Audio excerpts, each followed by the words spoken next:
मुश्किलों से भाग जाना आसान होता है, हर पहलू ज़िंदगी का इम्तिहान होता है। डरने वालों को मिलता नहीं कुछ ज़िंदगी में, कि डरने वालों को मिलता नहीं कुछ ज़िंदगी में, लड़ने वालों के कदमों में जहान होती है। नमस्कार दोस्तों, स्वागत है आप सभी का आपके अपने यूट्यूब चैनल आकाश एकेडमी पॉइंट में। प्यारे विद्यार्थियों, इस वीडियो के माध्यम से मैं आपको बताने वाला हूँ नवोदय एंट्रेंस एग्ज़ाम 2023 का। यहाँ पर मैं आज आप लोगों को मैथमेटिक्स का सबसे ज़्यादा वायरल क्वेश्चंस बताने वाला हूँ और यही क्वेश्चंस आपके एग्ज़ाम में छपने वाला है। दोस्तों, मैथमेटिक्स का ये क्लास नंबर 1 है। इस प्रकार से हमारा पार्ट बाय पार्ट जो है क्लास आप लोग को मिलता रहेगा। आप लोग चैनल को फटाफट से सब्सक्राइब कर लीजिए और वीडियो को भी लाइक कर दीजिए, ताकि मैं आप लोगों को ये सही वीडियो कंटेंट प्रोवाइड करता रहूं। और दोस्तों, आगे आप लोग अगर सपोर्ट मिलता है तो मैं आप लोगों की लाइव टेस्ट भी शुरू करा दूंगा। और मैं बता दूं आप लोगों को कि क्लास 10th का बहुत सारा वीडियो आएगा भाई। मतलब कि आप लोगों को एडमिशन लेने में किसी प्रकार का दिक्कत होने नहीं देंगे। आपका कंप्लीट सिलेबस को कंप्लीट करवाएंगे और आप लोग 11th में अपना एडमिशन करा लोगे आराम से एकदम। और 11th से भी थोड़ा बहुत अगर पूछ लेगा क्वेश्चंस तो वो भी मैं आपको आगे बता दूंगा। 11th में क्या पढ़ना है, अगर पूछा जाए तो एकदम पढ़ना पड़ेगा। तो आपको बता दें कि ट्रिगोनोमेट्री आप दोनों मतलब स्ट्रॉन्ग कर लीजिए, ठीक है। तो देखिए हमारे पास पहला क्वेश्चन क्या है, ये क्वेश्चन आप लोगों को पता होगा। यहाँ पर क्वेश्चंस क्या है देख सकते हैं आप लोग। यहाँ पर एक एपी दिया गया है, यानी कि एक समांतर श्रेणी दिया गया है। यहाँ पर 2 4 6 8 10 इस प्रकार से यहाँ पर दिया गया है। तो यहाँ पर आपको तीसरा पद आपको बताना है कि यहाँ पर तीसरा पद कौन सा होगा, क्या होगा। तो देखिए अब आपको बता दें कि अगर आप लोगों को पहला पद अगर दें तो वो ए होता है। अगर आप लोगों को दूसरा पद दे तो ए प्लस डी होता है। अगर तीसरा पद दे भाई तो तीसरा पद हमारा क्या हो जाएगा, ए प्लस 2d हो जाएगा। इस प्रकार से मान लो अगर 10वां पद निकालने के लिए बोले तो 10वां पद निकालने के लिए क्या करोगे, ए प्लस 9d, मतलब एक ठो काम कर देना है। जैसे कि यहाँ पर तीसरा पद था, देखो ए प्लस 2d मैंने कर दिया। अगर 10वां पद बोलेगा तो एक ठो आपको घटा के लिखना है, ए प्लस 9d। अगर आपको 100वां पद लिखना है, ए प्लस 99d कर देना है। इस प्रकार से आपको ये कॉन्सेप्ट चलेगा। तो चलिए आपको बता दें तो हमारा यहाँ पर क्या निकालना है भाई। तो आपको यहाँ पर बता दें, आपको यहाँ पर हम थोड़ा सा हाईलाइट कर दे रहे हैं। तो देखो यहाँ पर आपको तीसरा पद जो निकालना है, यानी कि तीसरा पद निकालने के लिए हमारा फॉर्मूला आया ए प्लस 2d, ठीक है। तो यहाँ पर ये जो है ना, ये निकालना पड़ेगा और डी निकालना पड़ेगा भाई, है ना। तो ये यहाँ पर निकाल लेते हैं। तो ये हमारा तो निकालना आसान है, ये यानी कि आपका पहला वाला पद 2 है तो 2 लिख दिए। अगर डी निकालना हो तो आप लोग यहाँ पर a2 माइनस a1 कर सकते हैं, या फिर a3 माइनस a2 कर सकते हैं, a4 माइनस a3 कर सकते हैं। इस प्रकार से निकाल सकते हो, ठीक है। तो a2 हमारा देख लीजिए यहाँ पर 4 दिया गया है तो यहाँ पर 4 लिखेंगे।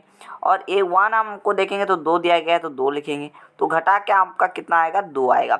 अब हम लोग यहाँ पर मान को पुट करेंगे, आपका आंसर आ जाएगा, ठीक है। देखो ये हमारा कितना है तो 2 है, प्लस में 2 गुना में डी हमारा कितना है तो 2 है, ठीक है। तो 2 प्लस में हम यहाँ पर 2 दूनी 4 कर दें तो आपका कितना आ जाएगा, 6 आ जाएगा। तो 6 आपका बिल्कुल सटीक एंड करेक्ट आंसर हो जाएगा। इस चीज़ को खोपड़ी में दिल दिमाग में बैठा लीजिए। ये क्वेश्चन समझ में आ गया। अगला क्वेश्चन देखिए, अगला क्वेश्चन आगे मैं आप लोगों को रीजनिंग का भी क्वेश्चन कराऊंगा, ठीक है।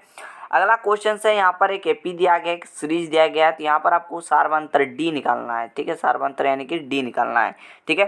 तो डी का फॉर्मूला अभी मैंने बताया कि डी की जब भी निकालोगे आप इस फॉर्मूला से निकाल सकते हो, a2 माइनस में a1, ठीक है। तो a2 हमारे यहाँ पर 6 दिया गया है और माइनस में 8 दिया गया है, यानी कि आप जब छोटे संख्या से बड़ों को घटा रहे हो तो यहाँ पर माइनस का चिन्ह लगेगा। और आपके यहाँ पर 8 से मतलब 6 से यहाँ पर 6 है कि नहीं, और यहाँ पर 8 है। तो ये आपका बड़ा वाला है, तो बड़ा वाला से अगर छोटे को घटाओगे तो वो कुछ नहीं होगा, ठीक है। जो बड़ा का साइन होगा वहीं से जाता है। लेकिन यहाँ पर देखो जब छोटा से बड़ा को घटाओगे तो यहाँ पर बड़ा में देखो माइनस का चिन्ह है कि नहीं, यहाँ पर माइनस चिन्ह आ जाएगा और यहाँ पर 2 हो जाएगा, ठीक है। 8 से 6 बाद कितना होता है, 2 ही ना होता है, लेकिन माइनस में आ जाएगा, ठीक है। अगला क्वेश्चन देखिए, अगला क्वेश्चन हमारे पास क्या है, एक त्रिभुज दिया गया है ABC, ठीक है। जिसमें कोण देखो ये आपका जो दिया गया वो 60 डिग्री, बी कोण दिया गया 80 डिग्री, तो सी कोण आपको फाइंड करना है।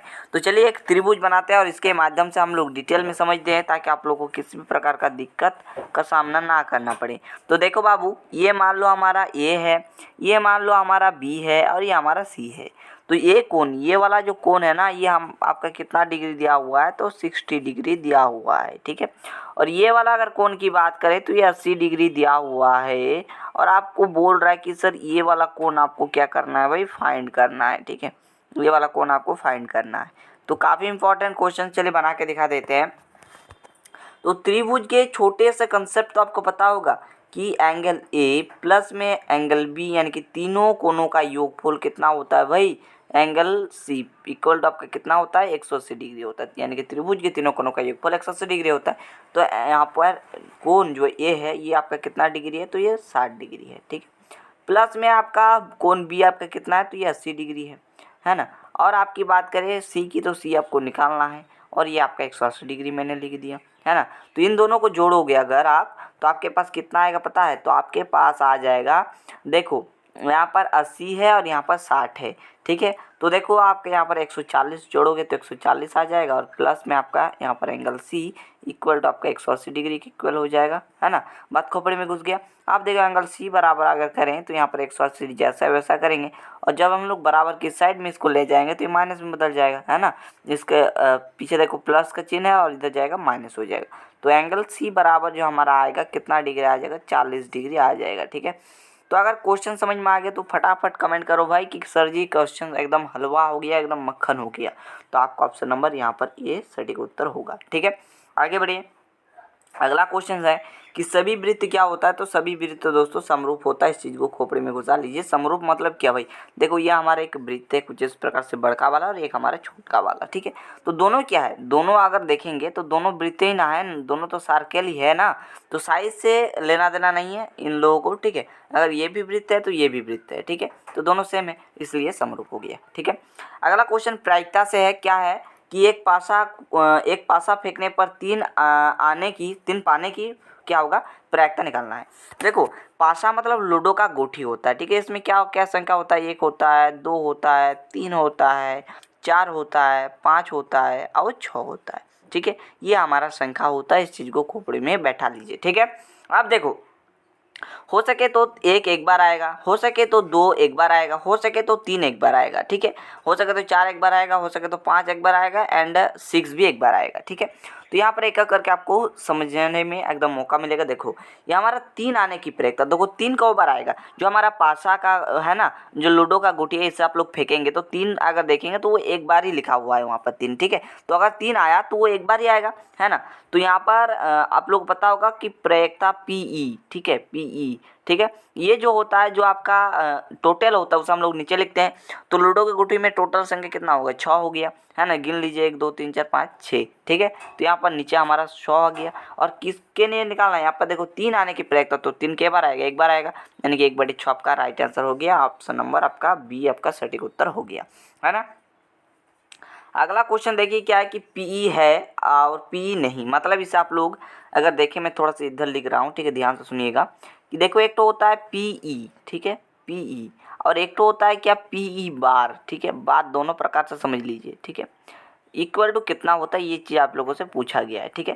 देखो पी मतलब प्रायिकता है, पी बार मतलब प्रायिकता नहीं है, ठीक है। तो दोनों का जो जोड़ होता है वो 1 के बराबर होता है। इस चीज़ को खोपड़ी में घुसा लीजिए। इसका आंसर कितना हो जाएगा, तो 1 हो जाएगा इसका सटीक उत्तर, ठीक है।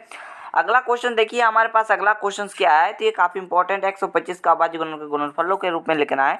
तो आपको क्या करना है, देखो बहुत सिंपल होता है सब क्वेश्चंस, ठीक है, जिसे आप लोग खुद से भी क्रिएट कर सकते हो, बना सकते हो, ठीक है।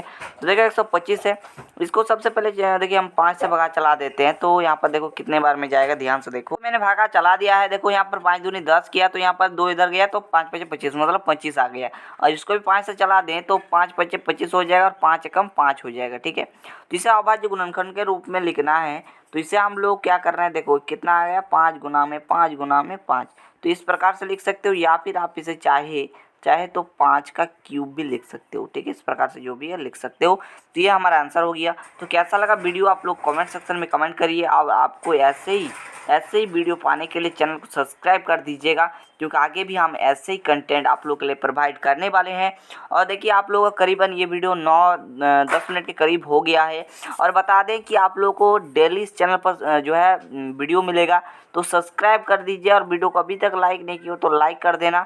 और दूसरी बात बता दें कि अगर आप लोग अभी तक सेकेंड चैनल हमारा जो है, ये हमारा आकाश द एजुकेशन, आप सर्च कर सकते हो यूट्यूब के सर्च बार में, सर्च कर सकते हो क्या भाई, AMR आकाश द एजुकेशन। इस चैनल को सब्सक्राइब कर दीजिएगा। इस चैनल पर भी लाइव टेस्ट लिया जाएगा, ठीक है। तो आप लोगों से मिलेंगे एक नई वीडियो पे, तब तक के लिए थैंक यू, बहुत बहुत थैंक यू। जय हिंद।